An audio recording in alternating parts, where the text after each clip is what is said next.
السلام علیکم ورحمۃ اللہ۔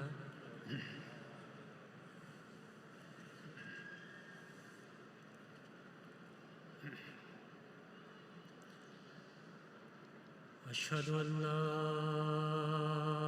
الہ الا اللہ وحدہ لا شریک لہ واشہد ان محمدا عبدہ ورسولہ اما بعد فاعوذ باللہ من الشیطان الرجیم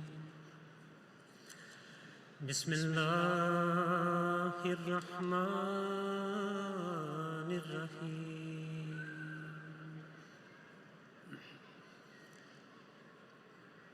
میرے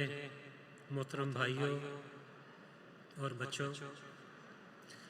ابھی ہم نے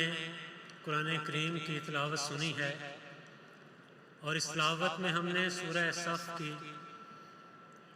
آخری رکوع یعنی دوسرے رکوع کی آیات سنی، جس کی آخری آیت یہ ہے، اس کا ترجمہ یہ ہے کہ اللہ تعالیٰ فرماتا ہے، اے وہ لوگو جو ایمان لائے ہو، اللہ کے انصار بن جاؤ، جیسا کہ عیسیٰ بن مریم نے حواریوں سے کہا تھا کہ کون ہے جو اللہ کی طرف رہنمائی کرنے میں میرے انصار ہیں۔ حواریوں نے کہا ہم اللہ کے انصار ہیں۔ پس بنی اسرائیل میں سے ایک گروہ ایمان لے آیا اور ایک گروہ نے انکار کر دیا، پس ہم نے ان لوگوں کی جو ایمان لائے ان کے دشمنوں کے خلاف مدد کی تو وہ غالب آ گئے۔ بانی مجلس انصار اللہ حضرت مرزا بشیر الدین محمود احمد صاحب خلیفۃ المسیح ثانی رضی اللہ تعالیٰ عنہ نے 1940 میں مجلس انصار اللہ کی بنیاد رکھی۔ آپ نے یہ فرمایا کہ یاد رکھیں، قرآن کریم میں اللہ تعالیٰ نے 2 مرتبہ نحن انصار اللہ کا ذکر فرمایا ہے۔ ایک مرتبہ تو وہاں ذکر فرمایا جہاں حضرت موسیٰ علیہ السلام کے بعد 13ویں صدی کے اختتام اور 14ویں صدی کے آغاز پر حضرت عیسیٰ بن مریم علیہ السلام کھڑے ہوتے ہیں اور اپنے حواریوں کو یہ آواز دے کر کہتے ہیں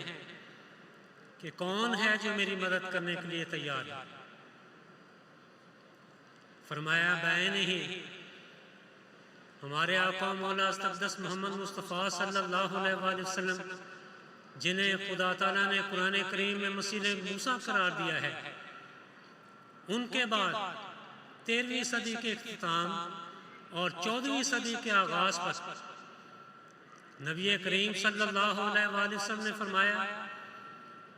کہ مسیح عیسیٰ کو خدا تعالیٰ مبعوث فرمائے گا،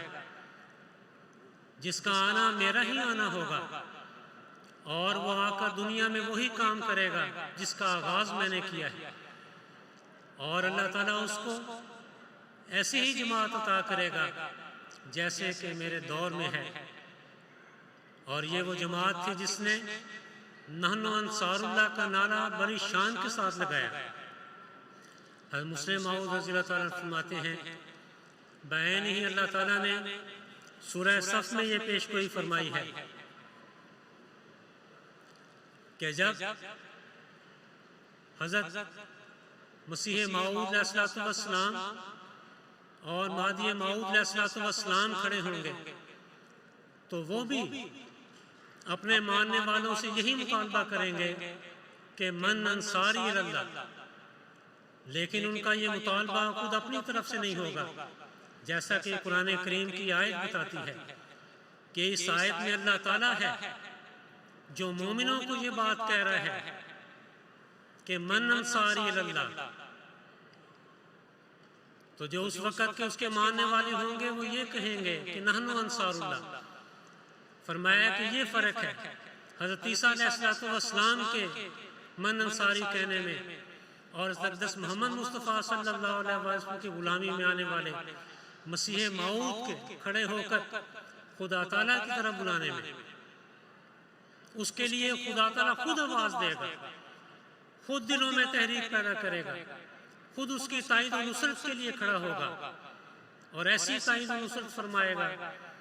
کہ پوری دنیا پر اس کے ذریعے سے خدا تعالیٰ اپنی وحدانیت اور اپنے رسول استقدس محمد مصطفیٰ صلی اللہ علیہ وآلہ وسلم کی بادشاہت کے جھنڈے لہرائے گا۔ بس جب ہم یہ کہتے ہیں کہ نحن انصار اللہ، تو اصل میں یہ خدا کی آواز پر لبیک کہتے ہوئے کہتے ہیں۔ آپ نے یہ فرمایا کہ ہمیں یہ یاد رکھنا چاہیے کہ اس آیت کے سب سے پہلے مخاطب تو نبی کریم صلی اللہ علیہ وسلم کے دور کے صحابہ تھے۔ ان صحابہ نے کس شان کے ساتھ یہ کہا ہے کہ اے ہمارے آقا و مولا استقدس محمد مصطفیٰ صلی اللہ علیہ وآلہ وسلم، اگر آپ ہمیں خدا کی مدد کے لیے بلاتے ہیں تو ہم حاضر ہیں، ہم آپ کے ساتھ کھڑے ہیں، اور یقیناً ہم خدا تعالیٰ کے انصار میں شامل کیے جائیں گے۔ دیکھ لیں، جن کو خود نبی کریم صلی اللہ علیہ وآلہ وسلم نے انصار اللہ کا لقب عطا فرمایا، یعنی مدینہ کے رہنے والے صحابہ، بیت عقبہ میں 70 صحابہ تشریف لاتے ہیں تو نبی کریم صلی اللہ علیہ وآلہ وسلم کو اپنے پاس آنے کی دعوت دیتے ہیں، اور یہ کہتے ہیں کہ اگر مکہ والے آپ کو تنگ کر رہے ہیں اور آپ کو اپنے پاس رہنے نہیں دیتے تو آپ ہمارے پاس تشریف لائیں، ہم آپ کی حفاظت کریں گے، ہم آپ کا ساتھ دیں گے، اور آپ کے ساتھ مل کر خدا تعالیٰ کے پیغام کو دنیا میں پہنچائیں گے۔ حضور صلی اللہ علیہ وآلہ وسلم نے ان 70 صحابہ میں سے 12 صحابہ کو چنا، فرمایا کہ جیسے عیسیٰ بن مریم نے 12 نقیب چنے تھے، میں بھی اسی طرح تم میں سے یہ 12 نقیب چنتا ہوں جو تمہارے نگران بن کر واپس جائیں گے اور جا کر اسلام کے پیغام کو پھیلائیں گے، تاکہ مدینہ میں بھی جو انصار اللہ ہے ان کی ایک جماعت پیدا ہو سکے اور وہ خدا تعالیٰ کے دین کی مدد کر سکے۔ میرے پیارے بھائیوں، دیکھیں کس شان کے وہ صحابہ تھے جنہوں نے نبی کریم صلی اللہ علیہ وآلہ وسلم کو نحن انصار اللہ کہا۔ معاہدہ تو یہ ہوا تھا کہ جب آپ مدینہ میں تشریف لائیں گے اور اگر ایسے حالات پیدا ہو جاتے ہیں کہ دشمن مدینہ پر حملہ کرتا ہے تو مدینہ کے اندر اگر رہ کر جنگ ہوتی ہے تو انصار نبی کریم صلی اللہ علیہ وآلہ وسلم اور آپ کے مہاجرین کا ساتھ دینے کے پابند ہوں گے، لیکن اگر یہ جنگ مدینہ سے باہر نکل کر ہوتی ہے تو انصار اس کے پابند نہیں ہوں گے۔ خدا تعالیٰ کی طرف سے دیکھ رہے ہیں کیسا انتظام ہوا کہ ان انصار کے ذریعے سے خدا تعالیٰ نے رہتی دنیا تک ایک عظیم و شان نمونہ دنیا کے سامنے پیش کر دیا، اور وہ نمونہ یہ ہے کہ بدر کی جنگ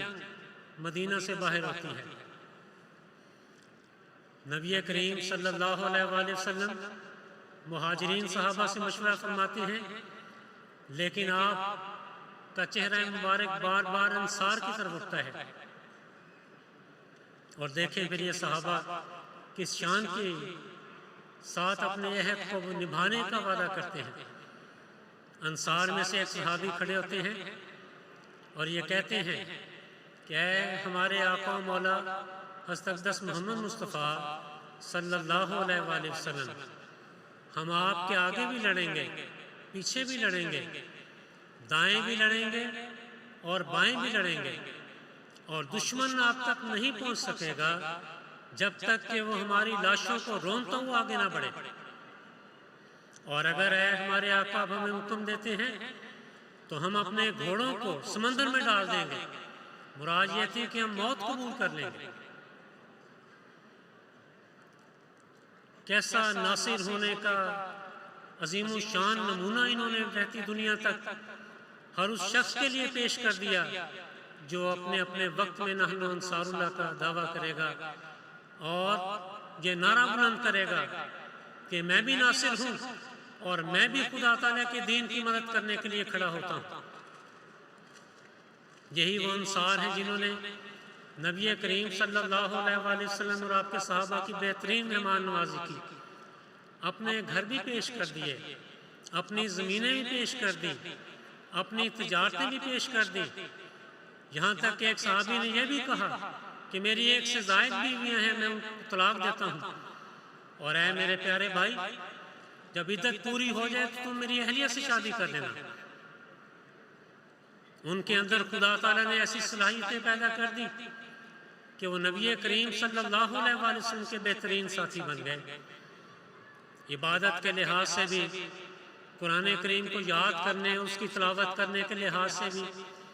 اپنی اولادوں کی نیک تربیت کرنے کے لحاظ سے بھی، نبی کریم صلی اللہ علیہ وآلہ وسلم کی آواز پر لبیک کہتے ہوئے مالی قربانیوں کے میدان میں بھی آگے بڑھے، جہاد کے لیے بلائے گئے تو جہاد کے میدان میں بھی آگے بڑھے، اور خدا تعالیٰ نے ان کے دلوں میں عجیب نبی کریم صلی اللہ علیہ وسلم کی محبت پیدا فرما دی، ایک عجیب غیرت پیدا کر دی تھی خدا تعالیٰ نے ان انصار کے دلوں میں۔ حضرت مسلم موعود حضرت خلیفہ المسیح الخامس سید اللہ تعالیٰ بن عزیز کی مثال دیتے ہوئے فرماتے ہیں، فرمایا دیکھیں انہی لوگوں میں بعض منافقین بھی تھے جو یہ دعویٰ تو کرتے تھے کہ ہم نبی کریم صلی اللہ علیہ وسلم ایمان لے آئے ہیں، لیکن ان کے دلوں میں ایمان ابھی داخل نہیں ہوا تھا۔ انہی میں سے ایک شخص ابی بن ابی سلول بھی تھا جس نے ایک جنگ سے واپسی پر آپ مجھے اجازت دیں کہ میں جاتا ہوں اور اپنے باپ کی گردن اڑا دیتا ہوں، لیکن نبی کریم صلی اللہ علیہ وآلہ وسلم نے اس کی اجازت نہیں دی۔ نعرہ تکبیر، نعرہ تکبیر، اسلام احمدیت، اسلام احمدیت، حضرت محمد مصطفیٰ، حضرت محمد مصطفیٰ، غلام احمد کی، غلام احمد کی، نعرہ تکبیر۔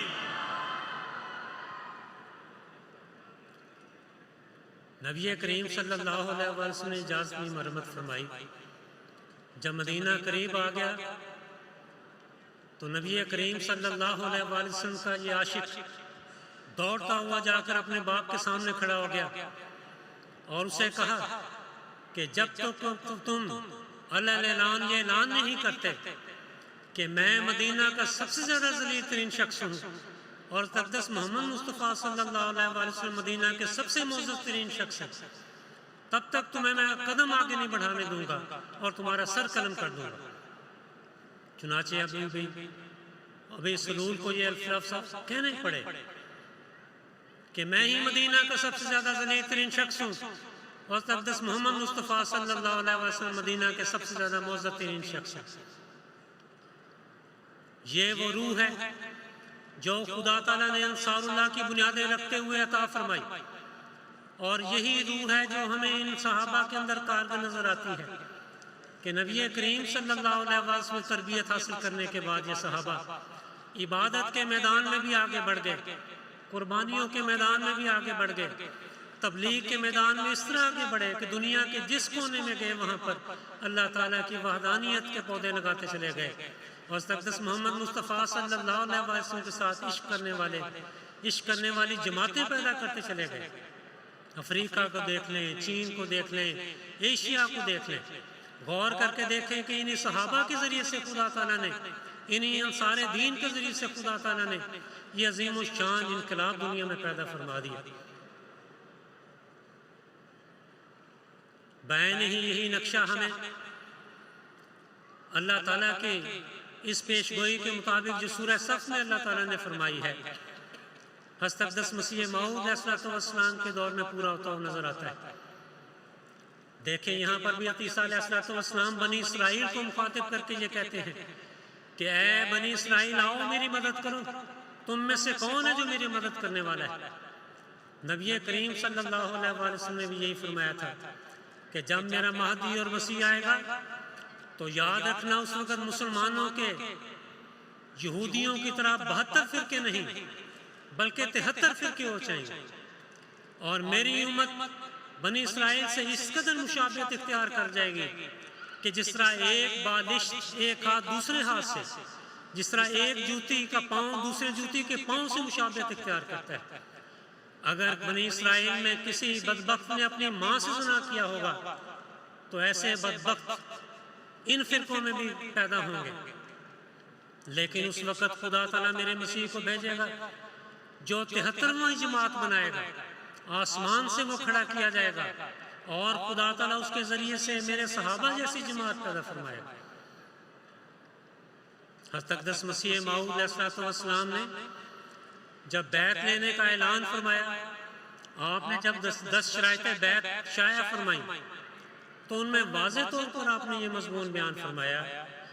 کہ دیکھو جس کے قدم نازک ہیں اور وہ خدا کے دین کی خاطر اپنے دل میں قربانی کا جذبہ نہیں رکھتا، وہ آگے نہ آئے، بلکہ میرے ساتھ ان شرائط بیعت پر بیعت کرنے کے لیے وہ لوگ آگے آئیں جو اقدس محمد مصطفیٰ صلی اللہ علیہ وسلم کے صحابہ کی طرح اپنا سب کچھ قربان کرنے کے لیے تیار ہوں۔ قرآن کریم کے یہ پہلے مخاطب، اللہ تعالیٰ کی آواز پر لبیک کہنے والی یہ پہلے مخاطب اللہ تعالیٰ نے سیدنا اقدس مسیح موعود علیہ السلام کو بھی عطا فرمائی، اور اللہ تعالیٰ نے ان کے دلوں میں بھی وہی روح پیدا کر دی جو صحابہ اقدس محمد مصطفیٰ صلی اللہ علیہ وسلم کے دلوں میں پیدا فرمائی۔ یہ بھی عبادتوں کے میدان میں آگے بڑھے، یہ بھی جان کی قربانیوں کے میدان میں آگے بڑھے، یہ بھی تبلیغ کے لیے ساری دنیا میں پھیل گئے، یہ بھی اپنی اولاد کی تربیت کرنے کے میدان میں آگے بڑھے، یہ بھی خدا تعالیٰ سے تعلق کے میدان میں آگے بڑھے، اور عظیم الشان نمونے انہوں نے دکھلائے ہیں۔ جان کی قربانی دیکھ لیں، حضرت سید شہزادہ عبداللطیف صاحب رضی اللہ تعالیٰ عنہ کے واقعات کو حضرت مسیح موعود علیہ السلام کے الفاظ میں تذکرۃ الشہادتین میں پڑھنا چاہیے۔ وہ اتنا زیادہ لمبے واقعات نہیں ہیں،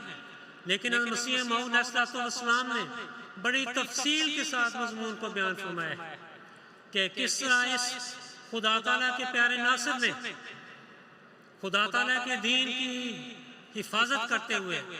اور اپنے عہد کو نبھاتے ہوئے اپنی جان خدا تعالیٰ کی راہ میں قربان کر دی۔ بادشاہ وقت نے آ کر کان میں کہا کہ شہزادہ صاحب علیہ اعلان نہ کہیں،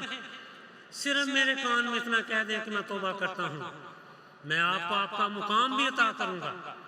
آپ کے بچوں کی حفاظت بھی کروں گا، لیکن اس بات سے باز آ جائے۔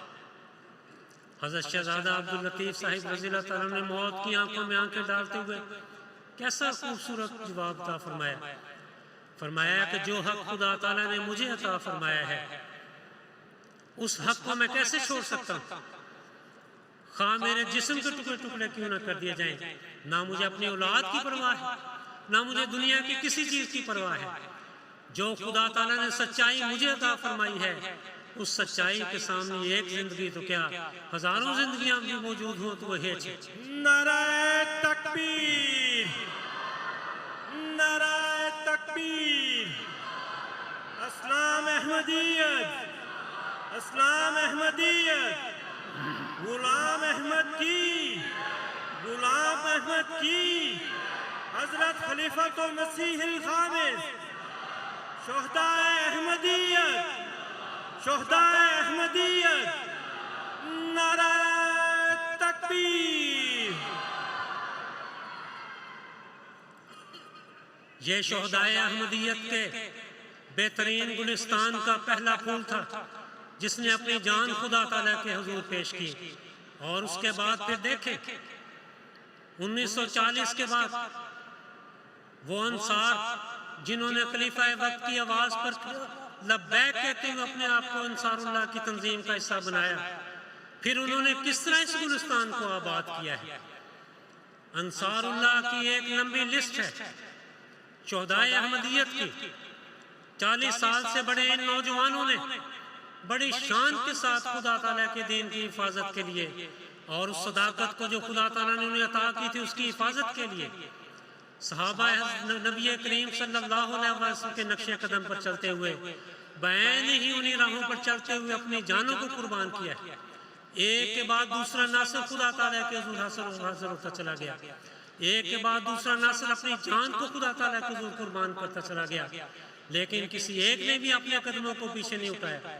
اور یہ گلستان آباد ہوتا چلا جا رہا ہے، یہ چمن ان شہداء کی خون کی خوشبو سے مہکتا چلا جا رہا ہے، اور وہ دنیا جو ابھی تک اس انتظار میں ہے کہ مسیح اور مہدی نے آنا ہے، انہیں ان شہداء کی قبریں آوازیں دے کر کہہ رہی ہیں کہ آؤ دنیا کے دوسرے ثبوت اپنی طرف، لیکن دیکھو ہم وہ وجود ہیں جو نبی کریم صلی اللہ علیہ وسلم کی صداقت کی خاطر آپ کے پیغام دیے ہوئے پیغام پر آواز پر لبیک کہتے ہوئے ہم نے جو عہد باندھے تھے کہ ہم اللہ تعالیٰ کے انصار ہیں، ان عہدوں کو ہم نے پورا کر دکھایا ہے۔ حضرت اقدس مسیح موعود علیہ السلام کے صحابہ نے جب یہ کہا کہ نحن انصار اللہ، کہ ہم اللہ کے انصار ہیں، تو میرے بھائیوں کیا یہ کہہ دینا ہی کافی تھا؟ ہرگز نہیں۔ نبی کریم صلی اللہ علیہ وسلم کے صحابہ کی طرح ان صحابہ نے بھی خدا تعالیٰ کے ساتھ ایک عظیم الشان تعلق پیدا کیا ہے، کیونکہ نحن انصار اللہ کا نعرہ اور نحن انصار اللہ کا دعویٰ بالکل جھوٹا نکلتا ہے اگر اس کا دعویٰ کرنے والا اور یہ کہنے والا خدا کے ساتھ اپنا زندہ تعلق پیدا نہیں کرتا۔ اس لیے مسیح موعود علیہ السلام نے اپنے صحابہ کو یہ فرمایا تھا کہ مجھے میرے خدا نے کہا ہے کہ جے تو میرا ہو رہے سب جگ تیرا ہو۔ یہ صحابہ ایسے ہی تھے، ان کا خدا تعالیٰ کے ساتھ زندہ تعلق تھا، اللہ تعالیٰ ان کی دعائیں قبول فرمایا کرتا تھا۔ یہ نبی حضرت مسیح موعود علیہ السلام کی آواز پر لبیک کہتے ہوئے انہوں نے اپنی زندگیاں وقف کر دی۔ حضرت بھائی عبد الرحمن صاحب رضی اللہ تعالیٰ عنہ کو دیکھ لیں، شدید بیمار، بے ہوش ہوتے تھے ہوش میں آتے تھے، بے ہوش ہوتے تھے ہوش میں آتے تھے، پھر بے ہوش ہو جاتے تھے۔ کہتے ہیں کہ میرے بچے بیوی میرے پاس میری چارپائی کے پاس جب مجھے ہوش آتی تو روتے ہوئے نظر آتے تھے۔ پھر اللہ تعالیٰ نے میرے دل میں ایک بات ڈالی، اور وہ بات یہ تھی کہ اے عبد الرحمن، یہ یاد رکھیں کہ حضرت عبد الرحمن صاحب رضی اللہ تعالیٰ عنہ پہلے سکھ مذہب سے تعلق رکھتے تھے، آپ نے اسلام احمدیت کو قبول کیا۔ کہتے مجھے ہوش آئی تو میں نے خدا تعالیٰ سے یہ دعا کی کہ یا اللہ اگر تو مجھے زندگی عطا فرمائے تو میں اپنی ساری زندگی تیرے دین کی خدمت کے لیے وقف کر دوں۔ کہتے ہیں میں بے ہوش ہو گیا، لیکن جب مجھے ہوش آئی تو اللہ تعالیٰ کے فضل سے میرا بخار ٹوٹ چکا ہوا تھا، اور اللہ تعالیٰ نے مجھے ایک نئی زندگی عطا فرمائی، اور پھر میں نے اپنی ساری زندگی میں جو عہد کیا تھا کہ میں اپنی زندگی خدا تعالیٰ کی راہ میں وقف کر دوں گا، اسے خدا تعالیٰ نے اس کو نبھانے کی توفیق عطا کی۔ یہ وہ راہ ہے نحن انصار اللہ کی، کہ جب خدا کے ساتھ پینگیں ڈالنی ہیں، جب یہ کہنا ہے کہ نحن انصار اللہ، ہم اللہ کے مددگار ہیں، تو گویا ہم نے اپنی زندگیاں ہی خدا تعالیٰ کے حوالے کر دینی ہے، ہم نے اپنے آپ کو خدا کے حضور پیش کر دینا ہے، پھر خدا تعالیٰ دعائیں بھی قبول فرماتا ہے۔ اسی راہ پر چلتے ہوئے دیکھیں کیسے خدا تعالیٰ دعائیں قبول کرتا ہے۔ وقت کی مناسبت سے مختصر بات کروں گا۔ حضرت مفتی صادق صاحب رضی اللہ تعالیٰ عنہ سفر پر روانہ ہے، کہتے ہیں رستے میں میرا دل کیا اور آپ تبلیغ کے لیے نکلے تھے، حضرت مسیح موعود علیہ السلام کا پیغام دنیا میں پہنچانے کے لیے نکلے تھے، اور یہ انصار اللہ کے لیے ان کی زندگیوں کا ایک بہت بڑا مقصد ہے، جو صحابہ نبی کریم صلی اللہ علیہ وسلم کی زندگیوں کا مقصد تھا، جو مسیح موعود علیہ السلام کے صحابہ کی زندگیوں کا مقصد تھا، کہ وہ تبلیغ کیا کرتے تھے، انہیں چین نہیں پڑتا تھا جب تک کہ خدا کے پیغام کو پہنچا نہیں دیتے تھے، ہندوستان کے اندر بھی اور ہندوستان کے باہر بھی۔ حضرت مفتی صاحب رضی اللہ تعالیٰ عنہ فرماتے ہیں، فرمایا کہ جہاز میں سفر کر رہا تھا کہ اچانک طوفان آ گیا، شور برپا ہو گیا، یہاں تک کہ کیپٹن نے بھی کہہ دیا کہ ہمارا جہاز اب ڈوبا کہ اب ڈوبا۔ کہنے لگے میں نے خدا تعالیٰ کے حضور دعا کی کہ اے اللہ اس جہاز کو ڈوبنے نہ دینا، کیونکہ اس جہاز کے اوپر تیرے مسیح کا ایک غلام موجود ہے، اور غلام وہ ہے جس کو اس مقصد کے لیے بھجوایا گیا ہے کہ دنیا کی دوسری دھرتیوں پر جائے اور وہاں پر جا کر تقدس محمد مصطفیٰ صلی اللہ علیہ وسلم کی صداقت کا اعلان کرے۔ اے اللہ اس جہاز کو ڈوبنے نہ دینا۔ کہتے ہیں اللہ تعالیٰ نے میرے دل میں سکون ڈال دیا، لوگ شور مچا رہے تھے، آنسو بہا رہے تھے، اور میں ان کو تسلیاں دے رہا تھا کہ کچھ نہیں ہوگا، اس جہاز کو کچھ نہیں ہوگا، دیکھنا کچھ نہیں ہوگا۔ اور واقعتاً اللہ تعالیٰ نے میری دعا کو قبول فرمایا اور اس عظیم الشان طوفان کو بالکل امن میں تبدیل کر دیا۔ آپ ہی فرماتے ہیں کہ جاتے ہوئے میرے دل میں خیال پیدا ہوا کیوں نہ میں فرانس جا کر رکوں۔ میں نے جہاز کے کپتان سے بات کی تو اس نے کہا کہ جو خرچ اس کے لیے ہونا چاہیے وہ اتنا ہے۔ فرماتے ہیں میں نے اپنی جیب میں ہاتھ ڈال کر دیکھا، پیسے گنے تو صرف 2 پاؤنڈ کم تھے۔ مختصراً کہتے ہیں کہ جہاز پر میرا جاننے والا کوئی نہیں تھا۔ میں نے خدا تعالیٰ کی حضور دعائیں کرنی شروع کر دی کہ یا اللہ یا تو آسمان سے یہ 2 پاؤنڈ نازل کر یا سمندر میں سے 2 پاؤنڈ مجھے عطا فرما کہ وہاں رکنا میرا تیری رضا کی خاطر ہے، تیرے پیغام کی خاطر ہے، تیرے دین کا پیغام میں نے پہنچانا ہے۔ فرماتے ہیں کہ ہمارا جہاز جا کر ایک ایسی جگہ بندرگاہ پر لنگر انداز ہوا جہاں اس کا کوئی شیڈول نہیں تھا۔ میں نے کیپٹن سے کہا کہ اب قدرتی طور پر یہاں پر آئے گئے ہیں تو آپ مجھے اجازت دیں میں ساحل تک چلا جاؤں۔ کیپٹن نے کہا بالکل نہیں، ہم یہاں پر دشمنوں کی وجہ سے آئے ہیں، میں آپ کو اجازت نہیں دے سکتا۔ کہتے ہیں کہ میں نے دعائیں کرنی شروع کر دی، دیکھا تو ایک کشتی جہاز کی طرف آنا شروع ہو گئی۔ کیپٹن بھی حیران ہو گیا۔ اس میں سے کچھ دوست نکل کر باہر آئے تو دیکھا ایک احمدی تھے، وہ آتے مجھے گلے لگ گئے اور کہنے لگے کہ آپ کے سفر کے متعلق مجھے اطلاعیں تھیں، میں روزانہ بندرگاہ پر آ کر دیکھتا تھا کہ کوئی جہاز کا انڈیا سے آ رہا ہو تو شاید آپ اس پر موجود ہوں۔ اللہ تعالیٰ نے ملاقات کروا دی ہے۔ اور جاتے ہوئے اپنی جیب میں سے تحفۃً کچھ روپے نکال کر آپ کی جیب میں ڈال دیے۔ حضرت مفتی صاحب فرماتے ہیں کہ جب میں نے ان کے جانے کے بعد وہ دیکھے تو وہ 2 پاؤنڈ تھے جو خدا تعالیٰ نے مجھے عطا فرمائے۔ تو جو ناصر دین بنتا ہے خدا تعالیٰ اس کی دعائیں قبول کرتا ہے، اس کا حامی و ناصر ہو جاتا ہے۔ ہم جنہوں نے یہ دعویٰ کیا ہے کہ ہم انصار اللہ ہیں، ہم نے بھی تبلیغ کے میدان میں آگے بڑھنا ہے۔ ہم بھی جب خدا تعالیٰ کی حضور اس طرح دعائیں کرتے ہوئے آگے بڑھیں گے تو یقیناً خدا تعالیٰ ہماری دعاؤں کو قبولیت کا رنگ عطا فرمائے گا۔ پھر ان صحابہ نے ایک روح جو اپنے بعد میں آنے والوں کے اندر پیدا کی، وہ اطاعت کی روح تھی۔ حضرت مولوی شیر علی صاحب رضی اللہ تعالیٰ عنہ جو مجلس انصار اللہ کے پہلے صدر ہیں، حضرت مسلم موعود رضی اللہ تعالیٰ عنہ نے 1940 میں جب مجلس انصار اللہ کی بنیاد رکھی تو آپ کو پہلا صدر مقرر فرمایا۔ دیکھیں آپ کے اندر اطاعت کی کیسی روح تھی۔ حضرت مسلم موعود رضی اللہ تعالیٰ نے فرمایا کہ چاہیے کہ جماعت کے افراد حالات کی وجہ سے روزے رکھیں، نفلی روزے رکھیں۔ حضرت مولوی شیر علی صاحب کیا کرتے تھے، جب صبح سحری کا وقت ہوتا تو گھر کے چھوٹے چھوٹے بچوں کو بھی اٹھا دیا کرتے تھے۔ گھر کی خواتین نے کہا کہ ابا جی ہم تو بڑے ہیں، ہم تو روزہ رکھیں گے، لیکن آپ چھوٹے بچوں کو کیوں جگا لیتے ہیں صبح کے وقت؟ جواب سنیں۔ حضرت مولوی شیر علی صاحب رضی اللہ تعالیٰ فرمایا کہ بچوں، میں ان بچوں کو اس لیے اٹھاتا ہوں کہ یہ مستقبل میں جماعت احمدیہ کے خادم ہیں، ان میں بچے بھی ہیں اور بچیاں بھی ہیں۔ میں چاہتا ہوں کہ ابھی سے ان کے اندر اطاعت کی روح پیدا ہو جائے۔ مجھے معلوم ہے کہ انہیں کچھ سمجھ نہیں آئے گی، لیکن اللہ تعالیٰ اور اس کے فرشتے ان کو اٹھنے کی وجہ سے اور صبح سحری کھانے کی وجہ سے وہ برکتیں عطا کریں گے، جو برکتیں اس وقت حضرت خلیفہ المسیح کی آواز پر لبیک کہتے ہوئے ہمیں ملیں گی جنہوں نے یہ روزہ رکھنا ہے۔ یہ اطاعت کی روح ہے جو اللہ تعالیٰ کے فضل سے ہم نے مجلس انصار اللہ کے پہلے صدر کے اندر دیکھی، اور یہی اطاعت کی روح آگے ہمیں بڑھتی ہوئی نظر آتی ہے۔ میرے بھائیوں، کون سا ایسا میدان ہے تربیت کا کہ جس میں ان صحابہ نے جو سب سے پہلے خدا تعالیٰ کے مخاطب تھے نارمہ انصار اللہ کے، انہوں نے ہمیں ایسے پاک نمونے نہ دیے۔ حضرت مسلم موعود رضی اللہ تعالیٰ عنہ نے مجلس انصار اللہ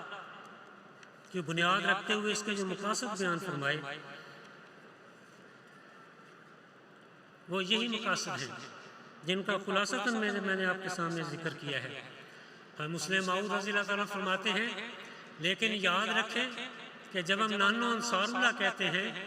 تو یہ ایک دیوانگی کی کیفیت ہے، یہ ایک عشق کی کیفیت ہے، یہ ایک محبت کی کیفیت ہے، اور یہ کیفیت ایسی ہے کہ جس کے اندر پھر یہ پیدا ہو جاتی ہے، پھر اسے راتوں کو بھی سکون نہیں لینے دیتی اور دن کو بھی آرام نہیں کرنے دیتی، یہاں تک کہ جب تک کہ وہ اپنا مقصد پورا نہ کرے۔ فرمایا دنیا میں بھی اس کی مثالیں موجود ہیں، خدا مسلم معود رضی اللہ تعالیٰ نے اس کی مثال دے کر فرمایا مختصراً یہ فرمایا کہ یورپ کو ہی دیکھ لیں کہ یورپ کا ایک قلعہ فتح نہیں ہوتا تھا، جو بادشاہ اس قلعے کو فتح کرنے کے لیے فوج لے کر گیا اس نے بڑی کوششیں کی، لیکن آخر پر پھر اس نے اپنے جرنیلوں کو اکٹھا کیا اور کہا کہ آج کے بعد ہم آخری حملہ کریں گے،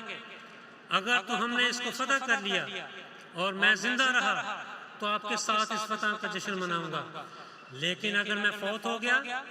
تو پھر یاد رکھنا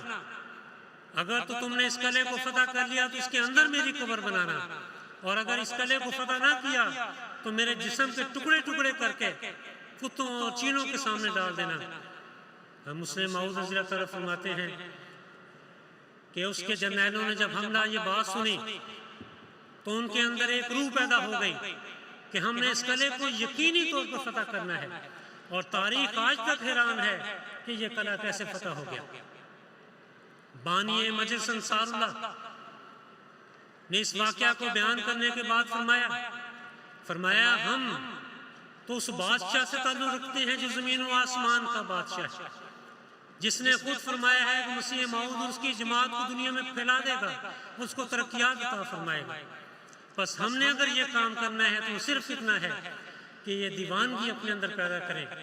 اگر دنیا والے یہ دیوانگی پیدا کر کے دنیا کو فتح کر سکتے ہیں، بڑے بڑے قلعوں کو فتح کر سکتے ہیں، تو ہم جنہوں نے ساری دنیا کو روحانی لحاظ سے فتح کرنا ہے، ہمارے اندر بھی یہ دیوانگی پیدا ہونی چاہیے۔ میرے بھائیوں، یہ جماعت، یہ مجلس انصار اللہ اسی طرح ہی بنتی ہے کہ جیسے قطرہ قطرہ مل کر سمندر، پتا پتا مل کر جنگل، ذرہ ذرہ مل کر ریگستان بنتا ہے، بائنی جس نے ہر ناصر جو یہ کہتا ہے میں نحن انصار اللہ کے دعوے میں شامل ہوں، اگر سب انصار کے اندر یہ روح پیدا ہو جاتی ہے تو پھر دیکھیں کیسا انقلاب دنیا میں پیدا ہو جاتا ہے۔ حضرت مسلم معود رضی اللہ تعالیٰ فرماتے ہیں ہماری جماعت کے سپرد یہ کام کیا گیا ہے کہ مجنونانہ کوشش، ہماری جماعت کے سپرد یہ کام کیا گیا ہے کہ ہم نے تمام دنیا کی اصلاح کرنی ہے، تمام دنیا کو اللہ تعالیٰ کے آستانہ پر جھکانا ہے، تمام دنیا کو اسلام اور احمدیت میں داخل کرنا ہے، تمام دنیا میں اللہ تعالیٰ کی بادشاہت کو قائم کرنا ہے۔ یہ کام اس وقت ہو سکتا ہے جب سب کے سب اس مقصد کے لیے کہ ہم نے دنیا میں اسلام اور احمدیت کو قائم کرنا ہے، اس طرح رات و دن مشغول رہیں، جس طرح ایک پاگل اور مجنون شخص تمام جہالت سے توجہ ہٹا کر صرف ایک کام کی طرف مشغول ہو جاتا ہے، وہ بھول جاتا ہے اپنی بیوی کو، وہ بھول جاتا ہے اپنے بچوں کو، وہ بھول جاتا ہے اپنے دوستوں کو، رشتہ داروں کو، اور صرف ایک مقصد اور صرف ایک کام اپنے سامنے رکھتا ہے۔ اگر ہم یہ جنون کی کیفیت اپنے اندر پیدا کر لیں اور اگر ہماری جماعت کا ہر فرد دن اور رات اس مقصد کو اپنے سامنے رکھے تو یقیناً اللہ تعالیٰ ہماری جماعت کے کاموں میں برکت ڈالے گا اور اس کی کوششوں کے حیرت انگیز نتائج پیدا کرنا شروع کر دے گا۔ اگر ہماری ساری جماعت اسلام اور احمدیت کی اشاعت کے لیے کھڑی ہو جائے اور دن اور رات اس کام میں لگ جائے اور اپنے آرام کو نظر انداز کر دے، اپنی سہولت کو پسے پشت پھینک دے اور دیوانہ وار اس کام میں مشغول ہو جائے تو گو ہماری تعداد تھوڑی ہے، ہمارے پاس اور اقوام کے مقابلہ میں سامان بہت کم ہے، مگر یقیناً اس مجنونانہ کوشش کے نتیجہ میں دنیا میں ایک عظیم الشان تغیر رونما ہو جائے گا اور ایک بہت بڑا انقلاب الہی ہاتھ سے ظاہر ہوگا۔ مجلس انصار اللہ کی تنظیم کی جو غرض آپ نے بیان فرمائی، اگر اسے خلاصتاً آپ کے سامنے پیش کروں تو یہ چند جملے بنتے ہیں۔ نمبر 1، مجلس انصار اللہ نیکی اور تقوی پیدا کرے، دینی عقائد کو ذہن نشین کرائے، اعمال خیر کی ترویج میں کوشاں ہو کر اچھی تربیت کے سامان پیدا کریں، یعنی اپنی تربیت بھی کرنی ہے اور اپنی اولاد کو بھی نیک نمونہ دے کر جانا ہے۔ ہمارے بزرگوں نے ہمیں نیک نمونے دیے، یہ امانتیں آج ہمارے ہاتھوں میں ہیں اور ان امانتوں کو ہم نے آگے اپنی نسلوں میں جاری کرنا ہے۔ لیکن یاد رکھیں، اگر گھروں میں ایک ناصر کا نمونہ نیک نہیں ہوگا تو وہ ہرگز اس دعوے میں سچا ثابت نہیں ہو سکے گا۔ نمازوں کے قیام کی طرف خصوصی توجہ کرنی، قرآن کریم کے سیکھنے اور سکھانے کا اہتمام کرنا ہے اور احکام شریعت کی حکمتیں لوگوں پر واضح کرنی ہے۔ اجتماعی اور انفرادی تبلیغ، بالخصوص اپنے قریبیوں کو دعوت اللہ کرنے کی طرف توجہ کرنی ہے۔ خدمت خلق کے کاموں میں حصہ لینا ہے، قوم کی دنیاوی کمزوریوں کو دور کر کے اسے ترقی کے میدان میں آگے بڑھانا ہے۔ جماعت میں بیداری پیدا کرنے اور اسے قائم رکھنے کی کوشش کرنی ہے۔ اس غرض کے لیے دوسری تنظیموں سے تعاون کرنا ہے تاکہ جماعتی اتحاد میں کوئی رخنہ واقع نہ ہو جائے۔ میرے معزز بھائیوں، اللہ تعالیٰ کے فضل سے آج مجلس انصار اللہ جرمنی کو خدا تعالیٰ یہ توفیق عطا فرما رہا ہے کہ تربیت کے ان سب میدانوں میں آگے بڑھ جائے اور خلیفہ وقت کے لیے سلطان نصیر بن کر اس مجنونہ اور دیوانگی کی حالت کو اپنے اوپر طاری کرتے ہوئے عبادت کے میدان میں بھی آگے بڑھ رہی ہے، قربانی کے میدان میں بھی آگے بڑھ رہی ہے، اپنی اولاد کی نیک تربیت ان کو وقف کرنے کے میدان میں بھی قدم آگے بڑھا رہی ہے، تبلیغ کے میدان میں بھی آگے بڑھتی چلی جا رہی ہے، اور یہ خدا تعالیٰ کا بہت بڑا فضل ہے۔ لیکن یہ کام عظیم الشان رنگ میں تبھی ہوگا جب ہم میں سے ہر ایک اس کام کو پورا کرنے کا عہد خدا تعالیٰ سے باندھے گا، اور نحن انصار اللہ کی ذمہ داری جو خدا تعالیٰ نے ہمارے کندھوں پر ڈالی ہے اس کو سمجھے گا اور اس کو پورا کرنے کی کوشش کرے گا۔ اللہ تعالیٰ ہمیں اس کی توفیق عطا فرمائے۔ حضرت مسیح موعود علیہ السلام کے الفاظ کے ساتھ اپنی گزارشات کو ختم کرتا ہوں۔ حضرت مسیح موعود علیہ السلام فرماتے ہیں،